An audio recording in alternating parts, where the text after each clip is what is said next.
Bonjour, bienvenue dans un instant stress. Celui-là, il est spécial puisque dernièrement, je vous ai parlé d'un instant stress spécial vulgarisation scientifique. Comme moi, je fais la vulgarisation scientifique avec vous, je vous présente mon savoir et puis vous avez la médiation scientifique. Alors souvent, on oppose.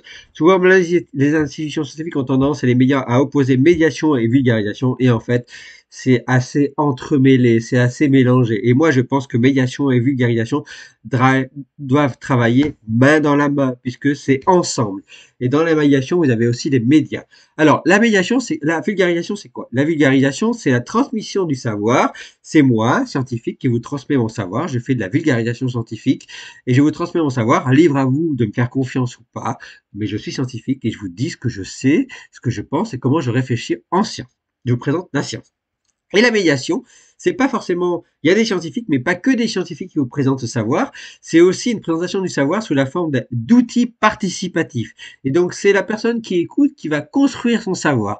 Elle va pas avoir que du savoir à comprendre et à intégrer, mais elle va aussi réfléchir et fabriquer son savoir, imaginer ce que cela veut dire. Donc évidemment, une personne qui n'a pas eu toutes ces formations à l'université sur tel ou tel domaine de la biologie ou de la physique ou va pas tout comprendre. Moi, ça m'arrive d'entendre des discours ou de la vulgarisation ou de la médiation sur l'astrophysique. Ça peut m'intéresser, mais je comprends pas tout. Et donc, soit je fais confiance aux scientifiques, je fais confiance aux scientifiques, mais quand on me donne des outils participatifs, qu'on m'amène à réfléchir, je vais avoir une certaine limite, je vais m'arrêter, puisque je vais demander après à avoir des explications scientifiques. Donc vous voyez pourquoi la médiation a ses limites et je pense que la médiation doit travailler main dans la main avec la vulgarisation. La vulgarisation. Alors vous avez des grandes institutions qui font des outils participatifs comme le CNRS, l'INSERM, le CEA, l'INRA, qui font beaucoup de médiation, qui font pas forcément de la vulgarisation, mais qui font de la médiation. Et puis vous avez beaucoup de vulgarisateurs qui travaillent aussi parfois avec les institutions, ces institutions que vous avez citées, qui main dans la main pour faire la médiation. Moi, je travaille pas avec ces institutions, même si je suis moi-même, j'ai une tutelle dans mon institution en tant que scientifique pour mes recherches. Je ne mets pas je parle pas de ma vulgarisation sous le nom de mon institution, je parle de ma vulgarisation sous mon nom, sous mon nom à moi, sous ma spécialité, sous mon expertise. Et donc, je fais beaucoup de vulgarisation, mais je m'intéresse beaucoup aussi aux médias et à la médiatisation. Et donc, parfois, je fais beaucoup de clin d'œil aux médias et même aux institutions. Donc, dans les médias, vous avez, en dehors des institutions, vous avez les médias. Et les médias font, c'est entre les deux, la médiation et la vulgarisation, puisque souvent, ils font appel à des scientifiques, donc ils font de la vulgarisation, et puis ils font de la médiation, puisque parfois, ils proposent des outils participatifs à leurs lecteurs. Donc, c'est entre les deux aussi. Et vous avez ce qu'on appelle cet outil médiatique qui s'appelle le journaliste scientifique. Moi, j'appelle ça un outil parce que c'est un travail, c'est un métier à part entière. Très souvent, dans la plupart des cas, les journalistes scientifiques, ce sont des scientifiques qui ont travaillé dans la science et puis qui sont partis du cursus recherche scientifique. Ce sont plus des scientifiques, ce sont des journalistes scientifiques. Ils ont décidé de passer sur le côté présentation de la science. Et donc, en général, ils ont un cursus scientifique qui leur permet aussi de comprendre ce que vont leur dire les scientifiques, parce que parfois les scientifiques, alors moi je vulgarise beaucoup, j'essaye de travailler ce que je vais vous dire, mais il y a des scientifiques qui vont utiliser des mots compliqués, qui qui sont pas familiers avec la vulgarisation, la médiation et ni la médiatisation et qui vont avoir des mots trop compliqués et les journalistes sont souvent là à essayer de remodeler ce qu'ils essayent de leur dire pour une manière plus simple. Alors, quand c'est plus simple, moi je fais toujours attention à ces médias parce que parfois il y a la tentation des journalistes.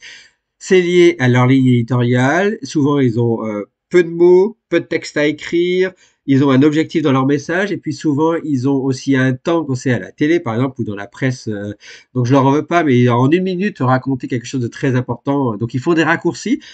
Ça arrive souvent que les raccourcis sont très bien et souvent ils invitent à aller plus loin, à se rapprocher de scientifiques, à se rapprocher d'institutions, à se rapprocher de vulgarisation, même pas assez, mais voilà. Mais ils l'invitent et ça c'est très bien. Et parfois ils font des raccourcis qui font des dérives un peu de raccourcis qui peuvent provoquer des fausses informations ou aider à aller vers des fausses informations puisque les gens vont se faire une fausse bonne idée ou une mauvaise idée. Alors c'est pas tous les médias, largement pas. Moi je pense que la majorité des médias sont raisonnés, raisonnables, réfléchissent, travaillent aussi avec des scientifiques et ne font pas de désinformation. Mais il y a quelques médias, ça arrive, qui, soit intentionnels ou pas, peuvent faire de la désinformation pour tourner vers des, euh, des aspects scientifiques pour les arranger pour eux. Mais ça, je dirais, c'est localisé, je vais pas les citer, c'est très localisé et puis c'est à la marge. Mais vous avez quand même beaucoup de médias qui sont très raisonnables. Vous les connaissez, vous les suivez, vous les lisez, vous les écoutez en général, et qui font du très bien. Alors si j'avais des recommandations entre vulgarisation et médiation, alors c'est pas les médias, mais vous avez Path of Science, je vous ai déjà parlé avec qui a été dont une des fondatrices c'est Élodie Chabrol en France, qui développe beaucoup et qui s'use beaucoup à parler, qui passe beaucoup son temps et qui s'use beaucoup, oui, à parler de Path of Science. Et je pense qu'elle a raison de s'user beaucoup puisque ça fait venir de plus en plus de monde, de plus en plus de vocations, et ça peut même faire de vocations à la science. Et donc cette usure de ce que fait Elodie Chabrol est très très très important pour Path of Science, puisqu'en fait c'est pas que de l'usure, c'est de la motivation, c'est de l'envie, c'est de la création. Et donc moi j'encourage beaucoup à aller vous rapprocher de Path of Science. C'est une fois par an, en général c'est au mois de mai, et c'est un rapprochement entre des scientifiques, et donc c'est plutôt vulgarisation mais aussi médiation, et dans un bar ou dans un espace autour d'un verre, alcool ou sans alcool, puisque je vous ai fait un prochain podcast sur l'alcool qui est une drogue licite, faire attention à l'alcool. Donc voilà, c'est aussi sans alcool, mais on fait un moment convivial de joie autour de la science. Et puis vous avez des grands programmes. Alors moi j'aime bien. Alors évidemment j'ai été invité beaucoup, plusieurs fois à ça. Moi j'étais invité beaucoup. C'était Nicolas Martin qui faisait ça avant. C'était la méthode scientifique jusqu'en 2021-2022. Après Nicolas Martin a arrêté son émission, mais j'ai été invité à la méthode scientifique pour parler des mitochondries, pour parler du stress, pour parler d'autres choses, de la génétique par exemple. Et donc c'est très important d'inviter des scientifiques. Et puis la méthode scientifique, du coup, elle a été remodelée, elle a été reprise et maintenant ça s'appelle la science CQFD sur Radio France Culture, avec en particulier vous avez Natacha Trio qui pilote ça, et puis vous avez aussi une journaliste scientifique très connue que moi je soutiens aussi beaucoup, même si souvent je la titille un peu sur les réseaux sociaux, c'est Alexandra Delbo. Eh bien oui, moi ça m'arrive beaucoup souvent sur Internet. Alors, évidemment, beaucoup de gens parlent dans les réseaux sociaux du stress. Eh bien moi je les invite souvent, en fait, c'est quoi le stress? Et au fait, là ce que vous dites, c'est un peu léger, au fait vous pourriez aller plus loin. Parfois je leur dis même ben, vous devriez m'inviter. Alors souvent ils m'invitent pas, parfois ils m'invitent, mais je leur en veux pas. Même des fois je leur dis vous devriez parler de mon émission Instant Stress et la mettre en avant. Les médias pour l'instant s'y intéressent pas trop à Instant Stress, mais je suis sûr que certains écoutent, puisque je vois que parfois en fonction de certains épisodes qui sortent, juste après il y a certains articles qui ressortent avec des idées qui se ressemblent.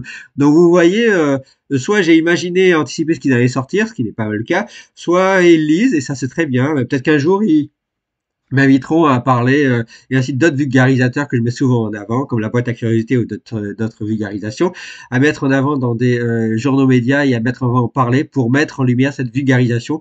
Et tous ces scientifiques et ces anciens scientifiques qui mettent en avant la vulgarisation et qui travaillent beaucoup avec les médias. Même moi, ça m'arrive d'être, par exemple, sur les réseaux sociaux, je parle beaucoup aussi avec Pourquoi Docteur, je parle aussi avec Doctissimo. Doctissimo fait beaucoup de choses dessus. Alors, Doctissimo, Passeport Santé et autres. Doctissimo, c'est beaucoup la médecine. Et vous avez Gérald Kierzek, par exemple, qui parle beaucoup, très médiatisé, qui passe même à la télé, dans Télématin actuellement. Et ben, ça m'arrive de lui envoyer des messages sur les réseaux sociaux. Parfois, il me répond, parfois, il me répond pas. Même une fois, il a failli peut-être être intéressé par parler de l'instant stress dans Doctissimo. Ils l'ont pas fait, mais ça, c'est pas grave. Mais je les titille beaucoup sur le stress, sur l'alimentation, la nutrition, puisque parfois, il parle beaucoup des compléments alimentaires. Ça me fait un peu bondir parfois, mais très souvent, je pense qu'ils écoutent, je pense qu'ils lisent, je pense qu'ils en font un peu à leur tête, mais je pense qu'ils écoutent aussi, et je pense qu'ils font attention. Donc ça, c'est déjà très bien. Et je m'arrêterai pas de les titiller, de les questionner, de les intéresser ou pas.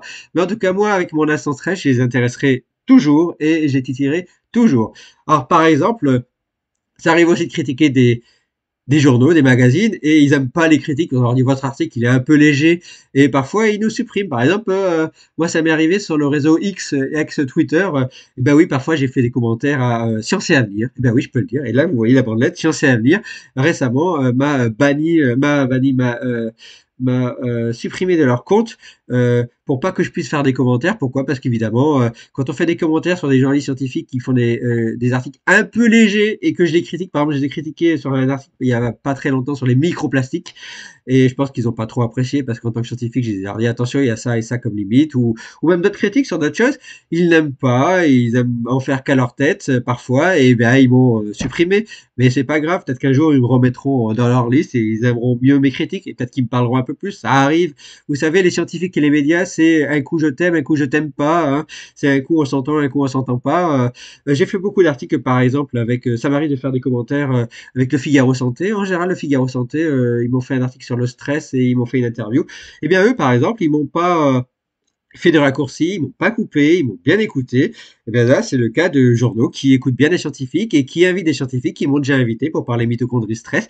Et ça, je les remercie aussi. Il y a plein de journaux qui invitent des scientifiques, qui font des magazines, et même à la presse écrite et pas télévisée. Et bien, je leur en remercie puisque c'est très important pour la médiation.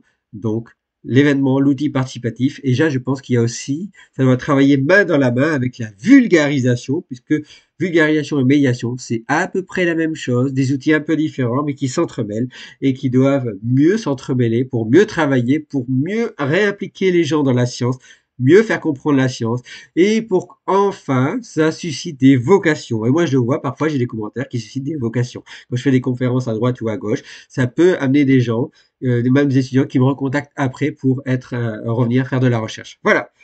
En attendant un prochain instant stress, que la médiation et la vulgarisation sont avec vous. Merci à vous. Ciao.